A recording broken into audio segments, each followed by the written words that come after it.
பலஸ்தீனத்தில் காசா பகுதியில் நடைபெற்றுக் கொண்டிருக்கின்ற போர் கடந்த 7 மாதங்களாக நடைபெற்றுக் கொண்டிருக்கின்ற போர். கடந்த ஞாயிற்றுக்கிழமையிலிருந்து ஆல் ஐஸ் ஆன் ரஃபா என்ற ஒரு ஹேஷ்டேக், ஒரு வாக்கியம் சோசியல் மீடியாக்களில் மிகவும் வைரலாக, அதாவது மிகப்பெரிய அளவில் வைரலாக இந்த ஹேஷ்டேக் பரவி கொண்டிருக்கிறது. உலக மக்கள் அனைவரையும் கவனத்தையும் இது ஈர்த்திருக்கிறது. ஆல் ஐஸ் ஆன் ரஃபா என்று சொல்லக்கூடிய அந்த ஹேஷ்டேக், அந்த வாக்கியம் உலகத்தில் உள்ள மிக பிரபலமான மனிதர்கள், celebrities, Hollywood stars, sports stars, இன்னும் பல உலகத்தில் உள்ள பல பிரபலங்கள், இன்னும் சொல்ல போனால் நம்முடைய இந்தியாவில் உள்ள மிக பிரபலமானவர்கள் கூட தங்களுடைய ட்விட்டர் பக்கங்களிலும் இன்னும் பல சோசியல் மீடியாக்களிலும் இதை பகிர்ந்த வண்ணம் இருக்கிறார்கள். ஒட்டுமொத்த மக்களின் கவனத்தையும் ரஃபா என்ற அந்த இடம் இன்றைக்கு ஈர்த்திருக்கிறது. எந்த அளவுக்கு சொல்ல வேண்டும் என்றால், கடந்த திங்கட்கிழமையிலிருந்து உலகம் முழுவதும் இதை பற்றி தான் பேசிக் கொண்டிருக்கிறார்கள். அனைத்து மட்டங்களிலும் சோசியல் மீடியாக்கள், செய்தி நிறுவனங்கள், இப்படி எதை எடுத்துக்கொண்டாலும் இதுதான் ஒரு மிகப்பெரிய தலைப்பாக பேசிக்கொள்ளப்பட்டிருக்கிறது. ஆல் ஐஸ் ஆன் ரஃபா என்று சொல்லக்கூடிய அந்த ஹேஷ்டேக் என்ன அர்த்தம்? இதுக்கு நேரடியா மொழிபெயர்த்தால் அனைத்து கண்களும் ரஃபாவின் மேல்னு வரும். ஆனா இதோடைய அர்த்தம் என்ன அப்படின்னா, உலகத்தின் கவனம் முழுவதும் ரஃபாவின் மேல். இதுதான் கரெக்டான அர்த்தம். அதுக்கு உலகத்தின் கவனம் முழுவதும் ரஃபாவின் மேல். அப்படி அந்த ரஃபா என்ற இடத்தின் மேல் உலகத்தின் கவனம் இந்த 5 நாட்களில் ஒரு மிகப்பெரிய ஒரு ட்ரெண்டிங்கா போறதுக்கு என்ன காரணம் என்று பார்த்தோமானால், காசாவிலே போர் என்பது கடந்த 7 மாதங்களாக நடந்து கொண்டுதான் இருக்கிறது. பல வருடங்களாக நடக்கிறது. இப்ப இந்த 7 மாதங்களாக மிகவும் உக்கிரமா நடந்து கொண்டிருக்கிறது. அப்பொழுதெல்லாம் உலகத்தின் கவனத்தை ஈர்க்காத இந்த போர், காசாவுடைய பகுதியில் நடைபெற்றிருக்கிற இந்த போர், தற்போது இந்த 5 நாட்களில், அதுவும் குறிப்பாக ரஃபா, அந்த ரஃபா என்ற இடமும் காசா பகுதியை சேர்ந்ததுதான். அதுவும் அந்த காசா தான். பலஸ்தீன் என்பது ஒட்டுமொத்தமா குறிக்கும். இஸ்ரேல் இருக்குல்ல, அதையும் சேர்ந்ததுதான் பலஸ்தீன். காசா என்பது அது ஒரு தனி பிரதேசம். அதாவது இஸ்ரேல் திருட்டுத்தனமாக ஆக்கிரமித்துக் கொண்ட இடங்களை தவிர்த்து இன்னைக்கு பலஸ்தீன் மக்கள் தங்களுடைய வாழ்வாதாரத்திற்காக போராடி வாழ்ந்து கொண்டிருக்கிறார்கள். அந்த பகுதி தான் காசான்னு சொல்லுவாங்க. அந்த காசா என்பது ஒரு சிறு பகுதி. அது அந்த பகுதியில் ஒரு இடம் தான் ரஃபா என்ற இடம். பொதுவாக காசா என்ற பகுதியை நீங்க பாத்தீங்க அப்படின்னா, அத காசா ஸ்ட்ரிப்னு சொல்லுவாங்க. ஸ்ட்ரிப்னா ஒரு நாடா மாதிரி நீட்டுக்கு இருக்கும். நீங்க மேப்ல பார்த்தா தெரியும். அதனுடைய வடக்கு, நார்த் காசா, வடக்கு காசா என்பதுதான் தலைநகரம் இருக்கும். அப்புறம் மத்திய காசா நடுவுல, அப்புறம் பாத்தீங்க அப்படின்னாக்கா சவுத் காசா. அப்ப நார்த் காசா, மத்திய காசா, சவுத் காசா, இப்படி அந்த நீளமா இருக்கும். அந்த நீளம் பாத்தீங்க அப்படி சொன்னா ஒரு 35 கிலோமீட்டர். புரிய வேண்டும் என்றால் கிட்டத்தட்ட பாத்தீங்க அப்படி சொன்னா சென்னையை விட ஒரு சின்ன இடம் தான் காசா என்பது. இங்கிருந்து 35 கிலோமீட்டருக்கு என்ன ஊர் வரும், அது வரையில நீளம் இருக்கும் காசா. அகலம் பாத்தீங்கன்னா ஒரு 15 கிலோமீட்டர், இவ்வளவுதான். சென்னை அளவுக்கு கூட இருக்காது, ஒரு சிறு பகுதி. அங்கதான் இப்போது போர் நடந்து கொண்டிருக்கிறது. அந்த வடக்கு காசா என்று சொல்லக்கூடிய நார்த் காசால தான் போர் ஆரம்பிச்சது. இந்த ரஃபா என்ற இடம் எங்க இருக்கும் அப்படின்னு கேட்டீங்கன்னா சவுத் காசா, இந்த எட்ஜ், இந்த கார்னர், அதாவது நீட்டுக்கு ஸ்ட்ரிப்னு சொல்றாங்கல்ல, நீளமா இருக்கும். அந்த நீளத்துல இந்த ஓரத்துல பாத்தீங்க அப்படி சொன்னா நார்த் காசா, வடக்கு காசா, அதான் தலைநகரம்லாம் இருக்கும், சிட்டி. அது இந்த எட்ஜ் சவுத் கடைசிக்கு பார்த்தீங்க அப்படி சொன்னா அங்கதான் இந்த ரஃபா என்ற ஊர் இருக்குது. சரியா? அந்த ரஃபாவின் மீதுதான் இந்த உலகத்தின் அனைத்து கண்களும் இருக்கு. அனைத்துடைய கவனமும் இன்னைக்கு எங்க இருக்குது? அந்த ரஃபால தான் இருக்கு. அப்போது இவ்வளவு நாளா போர் நடக்கிறது. இவ்வளவு நாட்களாக இல்லாமல் இன்றைக்கு ஒரு 5 நாட்களாக அந்த ரஃபா முக்கியத்துவம் பெற காரணம் என்ன? இன்றைக்கு உலக நாடுகள் எல்லாம் பலஸ்தீன் மக்கள் மீது அனுதாபம் கொண்டு விட்டார்கள். இந்த போரை தொடுத்த இஸ்ரேல் மீது கடுமையான கண்டனங்கள் ஏற்பட்டிருக்கிற. இன்னும் சொல்ல போனால் இஸ்ரேல் தனிமைப்படுத்தப்பட்டு விட்டது. இந்த 5 நாட்களில் உலக நாடுகளின் அனுதாபத்தையும் அவருடைய நியாயங்களையும், பலஸ்தீன் மக்களுடைய போராட்டத்தின் நியாயங்களையும், அவர்களுடைய அடிப்படைகளையும் இன்றைக்கு உலகம் புரிந்து கொண்டு விட்டது. இந்த 5 நாள்ல அப்படிப்பட்ட ஒரு ட்ரெண்டிங் தான் இன்னைக்கு நடந்துருச்சு. இதற்கு கொடுக்கப்பட்ட உயிர் எவ்வளவு தெரியுமா? அப்பாவி பெண்களும் குழந்தைகளும் முதியவர்களுமான 45 பேர் இதற்கு உயிர் தியாகம் செய்த நிலையில் இன்னைக்கு உலகத்தின் கவனம் ரஃபாவின் பக்கம் திரும்பி இருக்கிறது. இன்னைக்கு இந்த உயிர் தியாகம் செய்தவர்கள், ஒரு மிகப்பெரிய உயிர் தியாகம் ஷஹீதானவர்கள் எவ்வளவு பேரு? 45 பேர். யார் எல்லாம்? குழந்தைகள், பெண்கள், முதியவர்கள். இன்றைக்கு ரஃபா என்ற அந்த இடம் உலகத்தின் கவனத்தை ஈர்த்திருக்கிறது. பெரிய ட்ரெண்டிங்ல இன்னைக்கு போயிட்டு இருக்குது. இதான் அந்த காசா பகுதியுடைய இது. சரி, எப்படி என்ன நடந்தது? ஏன் இன்றைக்கு இந்த ரஃபா என்பது கவனத்தை ஈர்த்தது? உலக நாடுகள் எல்லாம் இஸ்ரேலுடைய அந்த கோர முகத்தை, நெதன்யாகுவுடைய அந்த இனவெறி பிடித்த அந்த கோர முகத்தை இன்றைக்கு உலகம் புரிந்து கொண்டு விட்டது. இவர்களுடைய இனி எந்த நியாயமும் எடுபடாது. அந்த அளவிற்கு இன்னைக்கு 5 நாளில் ஒரு மிகப்பெரிய ட்ரெண்டிங் ஆயிருக்கு. அந்த அளவுக்கு என்ன நடந்தது என்று பார்த்தோமானால், அக்டோபர் 7ஆம் தேதி என்று இஸ்ரேல் ராணுவம் அதிகாரப்பூர்வமாக ஒரு அறிவிப்பை வெளியிடுகிறார்கள். என்னவென்றால், நாங்கள் வடக்கு காசாவில் போரை தொடங்க போகிறோம். 7 நாட்கள் தான் இந்த போர் நடக்கும். இந்த 7 நாட்களில் ஹமாஸ் தீவிரவாதிகளை ஒட்டுமொத்தமா ஒழித்து விடுவோம். எங்களுடைய மொத்த ராணுவ பலமும் கொண்டு இறக்கப்படும். எந்த தைரியத்துல சொல்றாரு? அமெரிக்காவுடைய பின்புலம். அமெரிக்கா தான் எல்லா ஆயுதங்களும் கொடுக்குது. ஒரு சின்ன நாடு இஸ்ரேல் இவ்வளவு தைரியமா பேசுது என்றால் இதுக்கெல்லாம் காரணம் யாரு?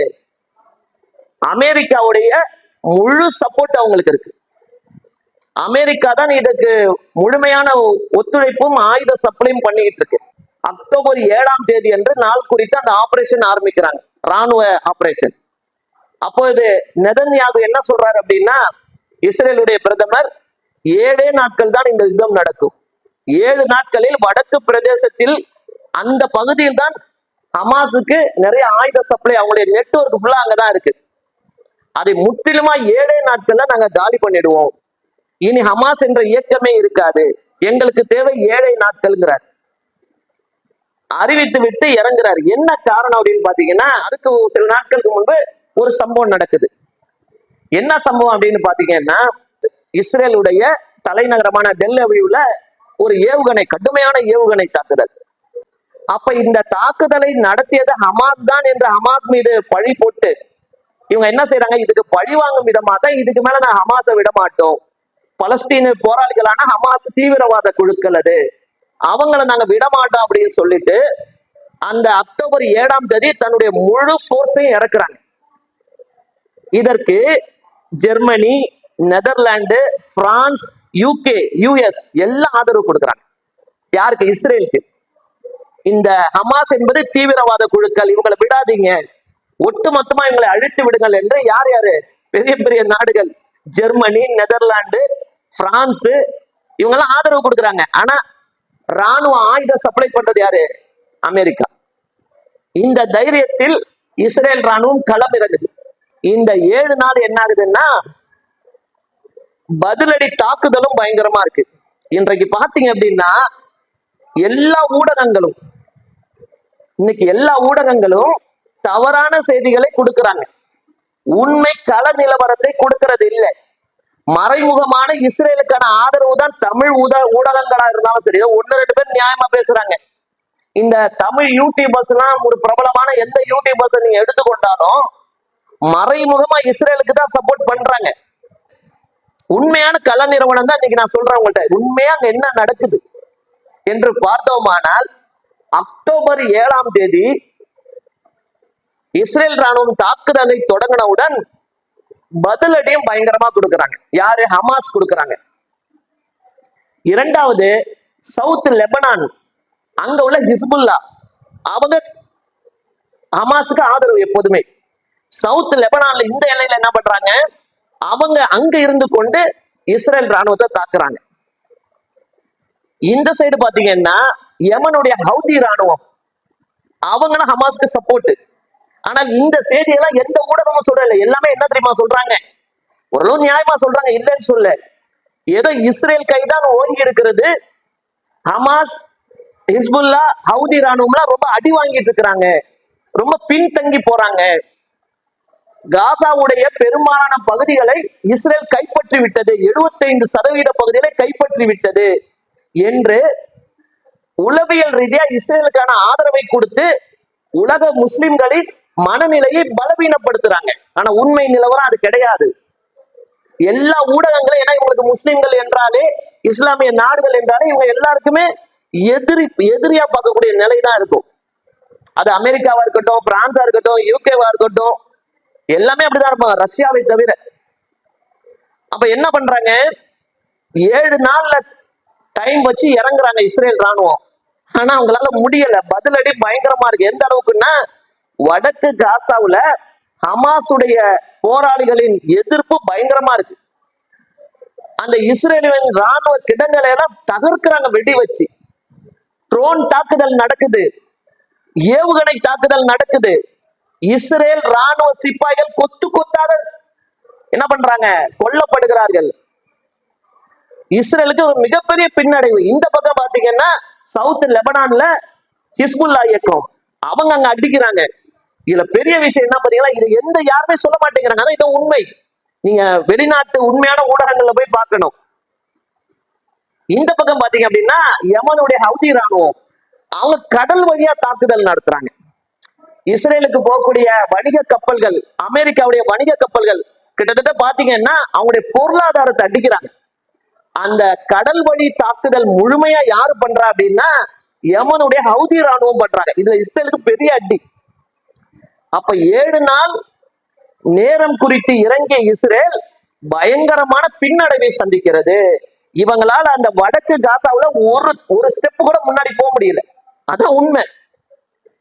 7 நாள்னு நாள் குறிச்சாங்க, 7 மாசம் ஆயிடுச்சு. 7 மாசம் இல்ல, 4 மாசம் ஆச்சு. இப்ப 4 மாசம் ஆச்சு.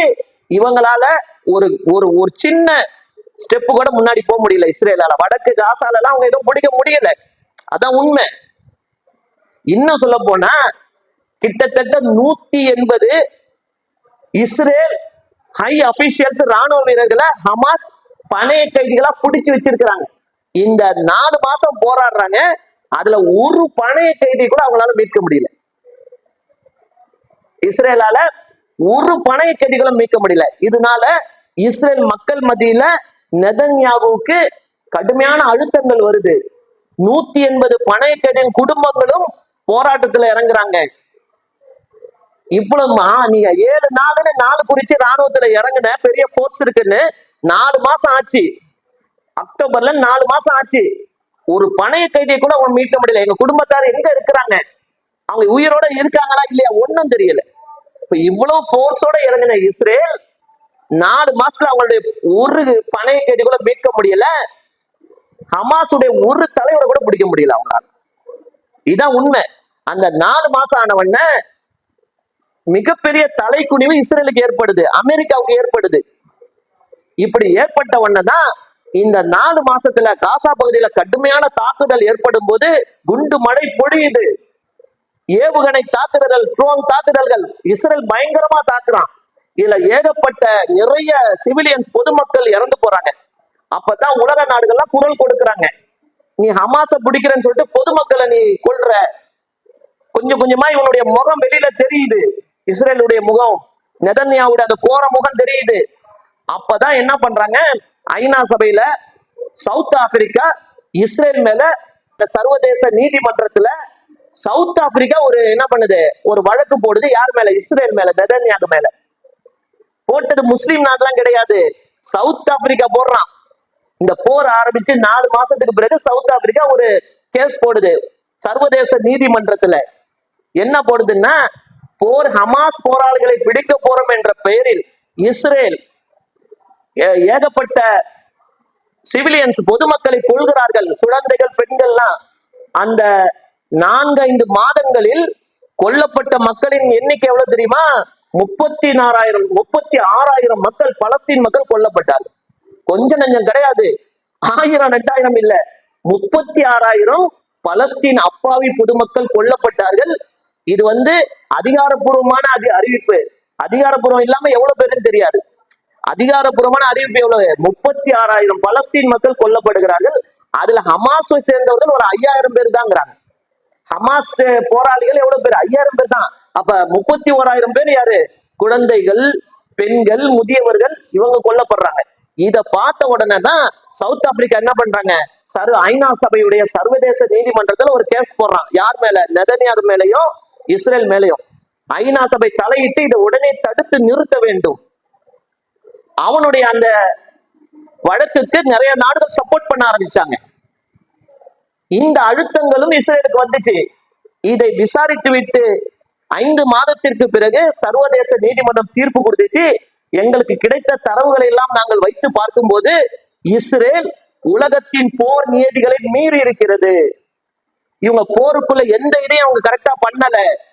கொல்லப்பட்டது நிஜம். அந்த வீடியோக்கள் எல்லாம் ரொம்ப கொடுமையா இருக்கு என்று நெதன்யாகுவை குற்றவாளியாக அறிவித்து ஐநா கோர்ட் என்ன செய்த? சர்வதேச நீதிமன்றம் தீர்ப்பு சொல்லுது, உடனடியாக காசாவுடைய போரை நிறுத்த வேண்டும் இஸ்ரேல் சொல்லிவிட்டு இன்னொன்னு சொல்றாங்க, வடக்கு பகுதியிலையும் அதுக்கெல்லாம் இவன் என்ன பண்ணா? வடக்கு பகுதியில நுழைய முடியல, மத்திய காசாக்கு வரான் இஸ்ரேலு. அப்ப ஐநா சபை எந்த நாடெல்லாம் ஆரம்பத்துல இவனுக்கு சப்போர்ட் பண்ணிச்சோ அந்த நாடுகள் எல்லாம் இவனுடைய இந்த இனப்படுகொலையை பார்த்து விட்டு அவங்க எல்லாமே ஒரு டிக்ளரேஷன் கொடுக்குறாங்க. என்ன கொடுக்குறாங்கன்னா, பொதுமக்கள் இவன் கேட்க மாட்டேங்கிறான், மத்திய காசால திருப்பி தாக்குறான், குண்டுமலை பொழியுது, மக்கள் கொத்து கொத்தா சாவுறாங்க. சொன்ன உடனே தான் ஐநா சபை என்ன சொல்லுது? மக்கள் எல்லாம் நல்லா கவனிங்க, இதுதான் ரஃபா, இங்கதான் வருது ரஃபா. அப்ப ஐநா சபை என்ன சொல்லுது? மற்ற உலக நாடுகள்லாம் சொல்றாங்க, பொதுமக்கள் அனைவரும் சவுத் சைடு உள்ள ரஃபா என்ற இடத்துக்கு நீங்க போயிடுங்க, எல்லாரும் அங்க போயிடுங்க, யாரும் அங்க இருக்காதீங்க. அந்த ரஃபா பாதுகாப்பான இடம். எந்த அளவுக்குன்னா ரெஃப்யூஜி கேம்ப், அகதிகள் முகாம அமைக்கிறாங்க. எங்க? ரஃபால. அக்டோபர்ல போர் ஆரம்பிச்சு 4 மாசம் சென்று ரஃபாவுல அகதிகள் முகாம் அமைத்து மக்கள் எல்லாம் அங்க போக சொல்றாங்க, பொதுமக்களை எல்லாம். ரஃபாவில் ஐநா சபை வாக்குறுதி தருது, எக்காரணம் கொண்டும் ரஃபாவில் பொதுமக்கள் தாக்கப்பட மாட்டார்கள். உலக நாடுகள் எல்லாம் வாக்குறுதி கொடுக்குது. இஸ்ரேலுக்கு எச்சரிக்கை கொடுக்குறாங்க, நீ உன்னுடைய போரை இங்க வச்சுக்கோ, நீ ஹமாஸை பிடிக்கிறதா இருந்தா இங்க வடக்குலயும் மத்தியிலையும் வச்சுக்கோ, சவுத் சைடு மக்கள் பொதுமக்களை நாங்க கொண்டு போயிடுறோம், அங்க உன்னுடைய தாக்குதல் இருக்கக்கூடாது. எந்த அளவுக்குன்னா இவருக்கு சப்போர்ட் பண்ண அமெரிக்கா ஜோ பைடன் சொல்றாரு, ரஃபாவுக்கு மக்கள் போயிடட்டும், ரஃபாவில் மட்டும் இஸ்ரேல் தாக்குதல் நடத்தினால் இஸ்ரேலுக்கு கொடுக்கிற ஆதரவை நாங்க வாபஸ் பெற்றோம், அவங்களுக்கான ஆயுதங்கள் சப்ளையை நாங்க நிறுத்திடுவோம். ஏன்னா பொதுமக்கள் ரொம்ப முக்கியம். இதை இந்த ஐநா சபையுடைய வாக்குறுதி, உலக நாடுகளின் வாக்குறுதியை நம்பி கிட்டத்தட்ட 13 லட்சம் சிவிலியன்ஸ், பொதுமக்கள், குழந்தைகளை தூக்கி கொண்டு கையில் எவ்வளவு பொருள் எடுக்க முடியும் எடுத்துக்கொண்டு தங்களுடைய வீடு வாசலை விட்டுவிட்டு, காசாவில் உள்ள தங்களுடைய தொழிலை விட்டுவிட்டு, உள்நாட்டிலே தங்கள் நாட்டிலேயே அகதிகளாக கிளம்பி கூட்டம் கூட்டமா 13 லட்சம்னா பாத்துக்கோங்க, 1-2 இல்ல, 13 லட்சம் மக்கள் குடும்பமா. அந்த வீடியோ எல்லாம் போய் பாருங்க, கண் கலங்கும். கை குழந்தையை தூக்கி கொண்டு, அன்று பிறந்த குழந்தையை தூக்கி கொண்டு, சின்ன சின்ன பிள்ளைங்களை கூட்டிக் கொண்டு, முதியவர்களை கூட்டிக் கொண்டு, ஐநா சபை கொடுத்த வாக்குறுதியை நம்பி, உலக நாடுகள் கொடுத்த வாக்குறுதியை நம்பி 13 லட்சம் மக்கள் ரஃபாவை நோக்கி போறாங்க. 2 இடத்துக்கு போறாங்க. கேன் யூனிஸ்னு ஒரு இடம் பக்கத்துல ரஃபா, அந்த கேன் யூனிஸ்னு ஒரு இடம் ஒண்ணு, அங்கேயும் போறாங்க, ரஃபாவுக்கும் போறாங்க. அந்த ரஃபாங்கிறது என்ன? அது ஒரு சின்ன டவுன், அது பெருசா அங்க வீடுகள்லாம் இருக்காது, ஆனா பரந்த மைதானம். அந்த மைதானத்துல டென்ட், எனக்கு அகதிகள் வீடெல்லாம் இருக்காது, டென்ட் போடுறாங்க. உலக நாடுகள் உதவி செய்து, யூனிசெஃப் உதவி செய்து, வேர்ல்ட் ஹெல்த் ஆர்கனைசேஷன் உதவி செய்யறாங்க. அந்த ரஃபாலையும் அந்த யூனிஸ் இடத்துலயும் என்ன பண்றாங்க? டென்ட் போடப்படுது, பல ஆயிரக்கணக்கான டென்ட். அந்த டென்ட்டை நோக்கி சொந்த நாட்டிலேயே மக்கள் அகதிகளாக போறாங்க. டென்ட் எப்படி இருக்கும் தெரியுங்களா? அந்த இடத்துல மின்சாரம் கிடையாது, தகவல் தொடர்பு எதுவுமே கிடையாது. அந்த ஒரு டென்ட்ல என்ன பண்ணா, வேர்ல்ட் ஹெல்த் ஆர்கனைசேஷன் ஒரு பெரிய டென்ட்டை போட்டு ஹாஸ்பிட்டல், மருத்துவமனை ஏற்படுத்துறாங்க. இப்படி எல்லா டென்ட் தான். ஜெனரேட்டர் ஃபியூவல் பெட்ரோல் வர வச்சு டீசலை வச்சு ஜெனரேட்டர் வச்சு சப்ளை பண்றாங்க கரண்ட். இப்படி கிட்டத்தட்ட 5 மாசம் ஆனவன அக்டோபர்ல போர் ஆரம்பிக்குது. 5 மாதத்தில் 13 லட்சம் பலஸ்தீனிய மக்கள் குழந்தை குட்டிகளை கூட்டு கொண்டு ரொம்ப கொடுமையிலும் கொடுமை. கொஞ்சம் யோசிச்சு பாருங்க. இன்னைக்கு அவங்க எல்லாத்தையும் வீட்டை காலி பண்ணி கொண்டு போட்டபடி ஹிஜ்ரத் மாதிரி போறாங்க, ஹிஜ்ரத் பண்ணி போற மாதிரி போறாங்க. அந்த டென்ட்ல போய் தங்குறாங்க ரஃபால. அப்பயும் ஐநா சபை சொல்லுது, அமெரிக்கா சொல்லுது, உலக நாடுகள் சொல்லுது, ரஃபால தாக்குதல் நடக்காது, நீங்க பயப்படாதீங்க, நாங்க பாத்துக்கிறோம். வாக்குறுதி கொடுக்கறாங்க, போய் தங்குறாங்க. கிட்டத்தட்ட 7 மாசம் ஆச்சு. இவங்களால ஒரு ஸ்டெப் முன்னாடி போக முடியல. இஸ்ரேல் மிகப்பெரிய அவமானத்தை சந்திக்குது. இஸ்ரேல் மக்கள் கேட்கிறாங்க நெதன்யாகுவ, 7 நாள்ல போற முடிச்சு பனை கடிகளை மீட்டுக்குவேன்னு சொன்ன, அமாசையை காலி பண்ணிட்டு சொன்ன, 7 மாசம் ஆச்சு, உன்னால என்ன செய்ய முடிஞ்சு? உலக நாடுகளின் அழுத்தங்கள், சர்வதேச நீதிமன்றத்தின் அழுத்தங்கள், இன்னும் சொல்ல போனா பல இஸ்ரேலின் ராணுவ தளபதிகள் பதவியை விட்டு போறாங்க. 2 சிப்பாய்கள் இஸ்ரேல்ல, அவங்க சொல்றாங்க, முக்கியமான தளபதிகள், அவங்க சொல்றாங்க, இது பொதுமக்களை கொல்றது எங்களால முடியல, நாங்க பதவி விட்டு ரிசைன் பண்ணி சொல்லுவோம். போன வாரம் அவங்க 2 பேரையும் கைது பண்ணினார்கள் இஸ்ரேல்ல. நெதன்யாகு கவர்மெண்ட் கைது பண்ணியது அவங்க ஆட்களையே. இப்படி சர்வதேச அளவில் ஒரு மிகப்பெரிய மூக்குடைப்பையும் அவமானத்தையும் சந்தித்தது இஸ்ரேல். இந்த தோல்வியை மறைக்கத்தான் இஸ்ரேல் என்ன பண்ணிச்சு? கடந்த ஞாயிற்றுக்கிழமை உலக நாடுகள் இவ்வளவு சொல்லியும், ஐநா சபை சொல்லியும், சர்வதேச நீதிமன்றம் சொல்லியும், கடந்த ஞாயிற்றுக்கிழமை என்று மிக பயங்கரமான குண்டுகளை அந்த டென்ட் மேல போட்டாங்க. ராத்திரி நேரத்துல பற்றி எரியுது டெண்டெல்லாம். எழுந்தவர்கள் வெளியே ஓடி வந்தாங்க டென்ட்ல இருந்து. உள்ள முதியவர்களை காப்பாற்ற முடியல, குழந்தைகளை காப்பாற்ற முடியல. கிட்டத்தட்ட 45 பேர், பெண்கள், குழந்தைகள், முதியவர்கள் எரிஞ்சு சாம்பலா போயிட்டாங்க. இரவு தன் தந்தையுடன் படுத்து கொண்டிருந்த மகன் காலையில பாக்குறான், தந்தை சாம்பலா கிடக்கிறார். ஒரு குழந்தை தலை மட்டும் தனியா போயிடுச்சு, உடம்ப தூக்கிட்டு தந்தை கதறாரு, இது ஏன் பிள்ளையா? அல் ஜசீராவுடைய அந்த நியூஸ்ல உள்ள வீடியோ எல்லாம் போய் பாருங்க. இது ஏன் குழந்தையா? இது கதறார். இந்த பலஸ்தீன் மக்கள் ஐநா சபையோட வாக்குறுதியை நம்பினாங்க, உலக நாடுகளின் வாக்குறுதியை நம்பினாங்க. ஆனால் இன்று இஸ்ரேல் எதையும் மதிக்கல. 45 பேர். அப்ப உலக நாடுகள் அதுல இருந்து அந்த ஹேஷ்டேக் ஆரம்பிச்சிச்சு. இந்த வீடியோக்களை பரவனவுடன் உலகமே கொதிச்சு எழுதிச்சு. என்ன இவ்வளவு பெரிய துரோகம் பண்ணிருக்கு? வாக்குறுதி. இன்னும் சொல்ல போனா ஐநா சபையில் இஸ்ரேல் நெதன்யாகு வாக்குறுதி கொடுத்தார். டிஃபென்ஸ் மினிஸ்டர் என்ன பண்ணாரு? நாங்க ரஃபா மேல தாக்குதல் நடத்த மாட்டோம்னு வாக்குறுதி கொடுத்தார். ஏப்ரல் மாசத்துல வாக்குறுதி கொடுத்தார். 2024 ஏப்ரல்ல சர்வதேச நீதிமன்றத்தில் வாக்குறுதி கொடுத்தார். நாங்க மத்திய காசாவிலும் வடக்கு காசாவிலும் தாக்குதல் நடத்துவோமே தவிர பொதுமக்கள் அகதிகளாக இருக்கின்ற ரஃபால தாக்குதல் நடத்த மாட்டோம். இதை நம்பி போனாங்க மக்கள். ரஃபாவுடைய அமைப்பை பாத்தீங்கன்னா அது அந்த எட்ஜி, அந்த சைடு போனீங்கன்னா அந்த சைடு இஸ்ரேல் போக முடியாது. இந்த சைடு பாத்தீங்கன்னா எகிப்து என்ன பண்ணாங்க? அது முஸ்லிம் நாடு தான். எங்க இவ்வளவு அகதிகளை நம்ம ஊருக்கு வந்துட போறாங்கன்னு சொல்லிட்டு மிகப்பெரிய சோரை எழுப்பி மின்சார கம்பிகளை போட்டு சேஃப்டி பண்ணிட்டான். உயிருக்கு பயந்து சோத்துல ஏறினாங்கன்னா மின்சாரம் தக்கி சாவணும். நினைச்சு பாருங்க அந்த மக்களுடைய நிலைமைய. இதுல யூனிசெஃப், உலக சுகாதார நிலையம், அவங்க எல்லாம் சேர்ந்து மக்கள் சாப்பாடு இல்ல, கடந்த 8 மாசமா அவதிப்படுறாங்க. 1 வருஷமா கரண்ட் இல்ல, சாப்பாடு இல்ல, மருந்து இல்ல. என்ன பண்றாங்க? ட்ரக்கா யூனிசெஃப் நிறுவனங்களும் உலக தன்னார்வர்களும் ட்ரக்கா என்ன பண்றாங்க? உணவுகள், பிள்ளைகளுக்கு பால் பவுடர், மருந்துகளை ஏத்திக்கிட்டு ட்ரக்கு போகுது. இஸ்ரேல கடந்துதான் போகணும். என்ன பண்ணாங்க? இஸ்ரேல் ராணுவ இல்ல, பொதுமக்கள்லாம் சேர்ந்து அந்த ட்ரக்குகளை அத்தனையும் வழிமறைச்சு அடித்து நொறுக்கி அந்த பால் பவுடர் எல்லாம் எடுத்து கீழே கொட்டி உணவுகளை எல்லாம் செதறடிச்சு மக்கள், அந்த பலஸ்தீன் மக்கள் ரஃபால பட்டினியில கடந்து சாவட்டோன்னு பண்ணாங்க. அதுக்கப்புறம் தான் அந்த தாக்குதல் நடக்குது. அப்ப தன்னுடைய தோல்வியை மறைப்பதற்கு இஸ்ரேல் செஞ்ச ஒரு மாபாதக செயல் தான் அது உலகம் இன்னைக்கு புரிந்து கொண்டது. இன்னைக்கு உலகம் என்னாச்சு, அதை புரிந்து கொண்டு விட்டது. அதனாலதான் இன்னைக்கு இவ்வளவு பெரிய உலக மக்கள், உலகத்தில் உள்ள பெரிய பெரிய செலிபிரிட்டிஸ் எல்லாரும் ஹேஷ்டேக் பண்ணிட்டு இருக்காங்க. இன்னைக்கு வைரல்னா அப்படி போயிட்டு இருக்கு. மக்கள் அந்த மக்கள் மேல அனுதாபப்படுறாங்க. இஸ்ரேல அந்த கொடுமையான முகம் இன்னைக்கு உலகத்துக்கு தெரிஞ்சு போச்சு. எதுக்குமே கட்டுப்பட மாட்டேங்கிறான். ஐநா சபைக்கு கட்டுப்பட மாட்டேங்கிறார். உலக நாடுகள் அவ்வளவு சொல்லுது, கட்டுப்படல.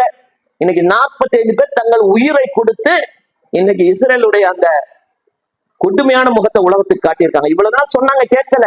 ஹமாஸை நாங்க அழிக்க போறோம், தீவிரவாத குடிக்க அழிக்க போறோம்னு சொன்னாங்க. ஆனா இன்னைக்கு அவனுடைய உண்மையான நோக்கம் ஹமாஸ் இல்ல, ஒட்டுமொத்த பலஸ்தீன் மக்களையும் ஒரு இனப்படுகொலை ஒட்டுமொத்த பாலஸ்தீன மக்களையும் காலி பண்ணணும். அப்படி பண்ணினாதான் அவன் அக்ஸா பள்ளியில பிடிக்க முடியும், அவன் அந்த 3வது கோயில கட்ட முடியும். அப்ப என்ன பண்றான், தெளிவா அந்த ரஃபால அடிக்கிறான். இந்த சைடு பாத்தீங்கன்னா எகிப்து, அவன் ஃபுல்லா மின்சார கம்பிகளை போட்டு தடுத்து வச்சிருக்கான். அந்த பக்கம் மக்கள் போக முடியாது. இஸ்ரேல் 3வது பக்கம் பாத்தீங்கன்னா பிலடெல்பி காரிடார்னு சொல்லுவாங்க. அது ஒரு 14 கிலோமீட்டர் நீளம் இருக்கும்.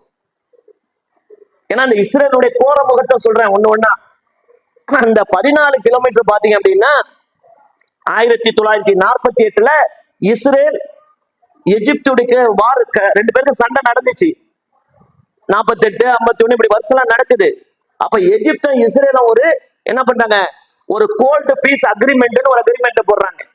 அந்த அக்ரிமெண்ட்ல அந்த பிலடெல்பி காரிடார் 14 கிலோமீட்டர் இஸ்ரேல் என்ன சொல்றது, எங்களுடைய கட்டுப்பாட்டுல வச்சுக்கோன்னு சொல்லுது. எகிப்து கொடுத்துட்றாங்க, நீங்க உங்க கட்டுப்பாட்டுல வச்சுக்கன்னு. அன்னைக்கு ஆரம்பிச்ச பிரச்சனை தான். அப்ப காசாவுடைய 14 கிலோமீட்டர் காரிடாரும் யார் கையில போச்சு, அங்கதான் அவன் ஃபுல்லா நிறுத்தினான் எல்லாத்தையும். 7 ராக்கெட் மிசைல் காசால இருந்து புறப்பட்டு எங்க நாட்டு டெல்லவை தாக்க வந்துச்சு. அப்படி வரும்போது நாங்கள் என்ன செஞ்சோம், மக்களுக்கு சைரன் அலர்ட் கொடுத்துட்டு எங்களுடைய அயன் டோம் மூலம் அந்த ராக்கெட்டுகளை அடிச்சோம். அந்த ராக்கெட்டுகள் மட்டும் டெல்லவையில உளுந்திருந்தா உலகம் மிகப்பெரிய ஒரு கொலையை சந்திச்சிருக்கோம். நாங்க அப்ப அந்த ராக்கெட் எங்க வந்துச்சு நாங்க பார்க்கும்போது அது ரஃபால இருந்து இயக்கப்பட்டிருக்கு. ரஃபால ஒரு குறிப்பிட்ட பில்டிங்ல தான் இயக்கப்பட்டிருக்கு. நாங்க அதை பார்க்கும்போது ஹமாஸுடைய முக்கியமான தலைவர்கள் அந்த பில்டிங்ல இருக்கிறாங்க. அவங்கள தாக்கத்தான் நாங்க குண்டை போட்டோம். நாங்க பொதுமக்களை ரஃபா மேல போடல. இந்த 7 மிசைல் ராக்கெட்டுகளும் டெல்லவியை நோக்கி வந்தது ரஃபால இருந்து தான் வந்துச்சு. அதனால நாங்க அங்க குண்டு போட்டோம். நாங்க ரஃபா கூடாரங்களை எதுவுமே சொல்லல. ஆனால் அந்த பில்டிங்ல போட்ட குண்டுல ஏதோ ஒரு தீப்பொறி பறந்து போய் ரஃபா டென்ட்டுக்கு போச்சு. ஆனா அங்க ஹமாஸ் நிறைய ஆயுதங்களை வச்சிருந்தாங்க. எப்படி சொல்றான் பாருங்க, அந்த கிடங்கு இருந்துச்சு, மருந்து கிடங்கு, ஆயுத கிடங்கு இருந்துச்சு. அந்த கிடங்குல தீப்பொறி பட்டுதான் இந்த இவ்வளவு பெரிய சம்பவம் நடந்திருக்க தவிர எங்களுக்கும் இதுக்கும் சம்பந்தம் இல்லை. நாங்க போட்டது அந்த பில்டிங் மேலதான் என்று இவங்க என்ன சொன்னாங்க, காரணம் சொன்னாங்க. யாரு, இஸ்ரேல் காரணம் சொன்னாங்க. இந்த காரணம் தான் சொன்னாங்க. எங்களுக்கு அதுக்காக இல்ல, நாங்கள் இதற்காக ஒரு விசாரணை கமிட்டி அமைச்சிருக்காங்க. இவனே செஞ்சுட்டு இவனே ஒரு விசாரணை கமிட்டி வச்சு நாங்க இது எப்படி ஆச்சுன்னு பாக்குறோம் அப்படின்னு சொன்னாங்க. நேற்றைய தினம் ஒரு மிகப்பெரிய செய்தி ஊடகமான CNN அவங்க இன்வெஸ்டிகேட் பண்ணி சொன்னாங்க, ரஃபா மேல கூடாரத்தின் மேல விழுந்த குண்டுகள் எது அப்படின்னு பாத்தீங்கன்னா GBU-39 அப்படிங்கிற அந்த குண்டு தான். இது பயங்கரமான குண்டு. இத பயன்படுத்த கூடாது என்று எல்லா நாடுகளும் தடை பண்ணி இருக்கு. அந்த குண்டை தான் இவங்க அந்த டென்ட் மேல போட்டாங்க. அதனாலதான் இவ்வளவு பெரிய பாதிப்பு என்று சொல்லிவிட்டு CNN என்பது அமெரிக்க செய்தி நிறுவனம், அவன் சொல்றான் இந்த GBU-39 என்ற குண்டு யாரு தயாரிச்சா அமெரிக்காவை தயாரிப்புங்கிறான். அமெரிக்கா மேடுங்கிறான். அப்ப நேத்து அவன் நியூஸ் வெளியிடுறான் CNN. இப்படி இந்த அமெரிக்கா இன்னைக்கு என்ன சொல்றான், நாங்க அனுதாபம் தெரிவிக்கிறோம், நாங்க ஆயுத சப்ளை நிறுத்துவோம். இன்னைக்கு செய்தியாளர் கேட்கிறாங்க, வெள்ளை மாளிகையுடைய அதிகாரப்பூர்வ செய்தி தொடர்பு பார்த்து நேற்று பத்திரிகை நிருபர்கள் கேட்கிறாங்க, இவ்வளவு பெரிய அநியாயம் நடந்திருக்கு. நீங்க சொன்னீங்கல்ல, ரஃபா மேல குண்டு போட்டா, ரஃபா மேல பொதுமக்களை தாக்கினால் நாங்கள் இஸ்ரேலுக்கு கொடுக்கிற ஆதரவை நிறுத்திடுவோம், ஆயுதங்களை சப்ளை பண்ண மாட்டோம்னு சொன்னீங்களே, இதுக்கு மேல என்ன நடக்கணும்? 45 பெண்கள், குழந்தைகள், முதியவர்கள் இறந்திருக்காங்க. நேரடியா கேட்கிறாங்க நிருபர்கள், இதுக்கு மேல என்ன நடக்கணும்? இப்ப நீங்க உங்க ஆதரவை வாபஸ் வாங்க மாட்டீங்களா? இன்னும் எத்தனை உயிரை கேட்கறீங்க அப்படின்னு சொல்லும் போது அந்த வெள்ளை மாளிகை தகவல் தொடர்பாளர் சொன்ன வார்த்தை என்ன தெரியுமா? நாங்கள் ஒரு சிகப்பு கோட்டை இஸ்ரேலுக்கு கிழித்திருந்தோம், ஒரு ரெட் லைன் கொடுத்திருந்தோம், அந்த ரெட் லைனை தாண்டக்கூடாதுன்னு சொல்லியிருந்தோம். அந்த ரெட் லைனுக்குள்ளதான் அவங்க இன்னும் இருக்காங்க, அதை தாண்டல. தாண்டுனா நாங்க வாபஸ் வாங்கணும். எவ்வளவு பெரிய அயோக்கியத்தனமான பேச்சு, எவ்வளவு பெரிய அயோக்கியத்தனமான பேச்சு. நாங்கள் இதை விட அந்த நிருபர் கேட்கிறாரு, இத்தனை மக்கள் செத்து இருக்கிறாங்க, தலை தனியாக்க துண்டாக்கப்பட்டு ஒரு குழந்தையை தூக்கி கொண்டு அந்த தந்தை கடறாரு. ஒரு குழந்தை, அந்த வீடியோ எல்லாம் பாருங்க, தீப்பத்தி எரியுது ஒரு ஒரு கூடாரம். அந்த உள்ள வந்து அந்த ஒரு குழந்தை, ஒரு சிறுமி, ஒரு 10 வயசு இருக்கும், அவ்வளவுதான் இருக்கும் அந்த சிறுமிக்கு. உள்ள அவங்க பெற்றோர்கள் மாட்டிக்கிட்டாங்க. அந்த குழந்தை என்ன செய்யுது தெரியுமா? மண் அள்ளி அந்த நெருப்பு அதை அணைக்க முடியாது, மண் அள்ளி அள்ளி போடுது நெருப்பு அணை. பார்க்கின்ற உள்ளங்கள் பதறுது. அப்ப அந்த நிருபர் கேட்கிறான், இப்படி எல்லாம் வீடியோ வந்துச்சு, உங்களுடைய பிரசிடென்ட் இதை பார்த்தாரா இல்லையா? அந்த வெள்ளை மாளிகை செய்தி தொடர்பாளர் அந்த நிருபர் கேட்கிறாங்க, ஜோ பைடன் இதை பார்த்தாரா இல்லையா? இதுக்கு மேல இஸ்ரேலுக்கு நீங்க ஆதரவு கொடுப்பீங்களா? அப்ப அவர் சொல்றாரு, நாங்கள் இஸ்ரேலுக்கு ஒரு ரெட் லைன் கொடுத்திருக்கிறோம், அதை தாண்டக்கூடாதுன்னு சொல்லியிருக்கிறோம், இன்னும் அவங்க அதை தாண்டல. இந்த ஹேஷ்டேக் இருக்கு பாத்தீங்களா, என்ன hashtag? All eyes on Rafah. இது யார் சொன்னது தெரியுமா? இது ஏப்ரல் மாசம் இந்த ஐநா சபையில சர்வதேச நீதிமன்றத்துல இந்த கேஸ் வந்து நடக்கும்போது, அப்ப வேர்ல்ட் ஹெல்த் ஆர்கனைசேஷனோட காசா பொறுப்பாளர், அவர் பேர் ரிச்சர்டு, அவர் தான் சொல்றாரு, நாங்கள் மக்களை எல்லாம் ரஃபால கொண்டு போய் நாங்க சேஃப்டி பண்ண போறோம், நீங்க எக்காரணம் கொண்டு ரஃபால, அவர் தான் காசாவுடைய பொறுப்பாளர் ரிச்சர்டுன்னு சொல்லிட்டு அவர் சொல்றாரு, அங்க நீங்க எந்தவித தாக்குதலும் நடத்தக்கூடாது, ஏனென்றால் நீங்க நடத்துனீங்க. அப்பதான் அவர் சொன்னார், ஆல் ஐஸ் ஆன் ரஃபா அப்படின்னாரு. அவர் சொன்ன வார்த்தை தான் இது. வேர்ல்ட் ஹெல்த் ஆர்கனைசேஷனுடைய காசா பொறுப்பாளர் ரிச்சர்ட், அவர் தான் சொன்னாரு, இஸ்ரேல் எக்காரணம் கொண்டும் ரஃபால தாக்குதல் நடத்தக்கூடாது, இருக்கலாம் சிவிலியன்ஸ், பொதுமக்கள், குழந்தைகள். அப்போ ஒரு வார்த்தை சொன்னாரு, அது சைல்டு பேரடைஸ், குழந்தைகளின் சொர்க்கமா இருக்கணும். அது சொன்னார், ரஃபா என்பது child paradise, all eyes on Rafah. இப்ப உலகமே அந்த ரஃபா கவனிக்கும். நீங்க ஹமாஸ் கிட்ட நீங்க போர் புறீங்க, பொதுமக்கள் ரஃபாக்கு நீங்க போக கூடாது என்று. இன்னும் சொல்ல போனா குவைத்து, பல நாடுகள், கத்தார், இவங்க எல்லாம் ரஃபால என்ன பண்ணாங்க, நிறைய டென்ட்களை போட்டு கொடுத்து, நிறைய மருந்துகளை கொடுத்து அந்த இடத்த பொதுமக்களுக்கு சேஃப்டி பண்ணி கொடுத்தாங்க. அந்த மக்களும் இன்னைக்கு போர் முடிஞ்சிடும், நாளைக்கு போர் முடிஞ்சிடும், நம்ம இதை விட்டு போயிடலான்னு கிட்டத்தட்ட 1 வருஷம் கஷ்டப்பட்டு இருந்தாங்க. அந்த அப்பாவி மக்கள் மீதுதான் இன்னைக்கு இஸ்ரேல் என்ன பண்ணுச்சு, குண்டுகளை வீசி அந்த 45 பேர் இன்னைக்கு எல்லா டெண்ட்டும் எரிஞ்சு போச்சு. சில மாதங்களுக்கு முன்பு அமெரிக்கா பிரசிடென்ட் தேர்தல் நடக்கும் போது அந்த பிரசிடென்ட் போட்டியிட்டவங்க ஒருத்தவங்க, ஒரு பெண்மணி, அவங்க பேர் என்ன அப்படின்னா நிக்கி ஹாலின், கேள்விப்பட்டிருப்பீங்க. இந்த பிரசிடென்ட்டுக்காக அவங்க போட்டி போட்டாங்க, நிக்கி ஹாலின். இவங்க என்ன பண்றாங்க, இஸ்ரேல் ராணுவ கேம்ப பார்வையிட போறாங்க. அமெரிக்கால இருந்து அதிகாரப்பூர்வமா என்ன செய்யறாங்க, இஸ்ரேல் ராணுவ கேம்ப பார்வையிட போறாங்க. போகும்போது அந்த இஸ்ரேல் தயாரிப்பான அணுகுண்டுகள் இருக்குல்ல, அதெல்லாம் பாக்குறாங்க. பார்த்துட்டு இவங்க வந்ததுக்கு, விசிட்டிங் பண்ணதுக்கு ஆதாரமா, பொதுவா ஒரு இடத்துக்கு போகும்போது விசிட்டிங் பண்ணதுக்கு ஆதாரமா எழுதி வச்சுட்டு வருவாங்க. அந்த அணுகுண்டு மேல இவங்க என்ன வார்த்தை என்ன தெரியுமா, பினிஷ் them all, காலி பண்ணுங்க, இவங்களை முடிச்சு விட்டுருங்க இதோட. அளவுக்கு இஸ்ரேல் தைரியமா இருக்குன்னா என்ன காரணம், அமெரிக்காவுடைய சப்போர்ட். ஹமாஸ் இவங்களால ஒழிக்க முடியாது. என்ன தெரியுமா, கிட்டத்தட்ட ஹமாஸ் காசா பகுதி முழுவதும், ஆனா காசா ஸ்ட்ரிப்பும் அப்படி நீளமா இருக்கும், காசா பகுதி முழுவதும் சுரங்க பாதைகள், டன்னல் அமைச்சு வச்சிருக்காங்க. கிட்டத்தட்ட 500 சுரங்க பாதைகளை அமைத்து கொண்டு எதிர்த்து தாக்கிட்டு இருக்கிறாங்க. நல்லா முஸ்லிம்கள் ஒரு விஷயத்த நல்லா புரிஞ்சுங்க, இதுல உலகத்தின் ஊடகங்கள் எல்லாம் ஹமாஸ், ஹஸ்புல்லா, ஹவுதி ராணுவம் இவங்கெல்லாம் பின்தங்கி போறாங்க, இஸ்ரேல் கை ஓங்குது, 75% காசாவை பிடிச்சிட்டாங்கன்னு சொல்லலாம், போய் பயங்கரமான பதிலடியை கொடுத்துட்டு இருக்கிறாங்க. அதான் உண்மையிலும் உண்மை. இன்னைக்கு யமனுடைய ஹவுதி ராணுவம் அமெரிக்கா கப்பலே 3 நாளைக்கு முன்னாடி என்ன பண்ணாங்க, குண்டு வச்சு கப்பல், அது பொருளாதாரம் எடுத்துட்டு வந்த கப்பலை தகர்த்து எடுத்துட்டாங்க, பின்வாங்கி போயிடுச்சு அந்த கப்பல். இஸ்ரேலுடைய கப்பலை அவங்க ஃபுல்லா கடல்லயே அட்டாக் பண்றாங்க ஹவுதி ராணுவம். ஒரு பக்கம் சவுத் லெபனான்ல ஹிஸ்புல்லா இவங்க தாக்குறாங்க.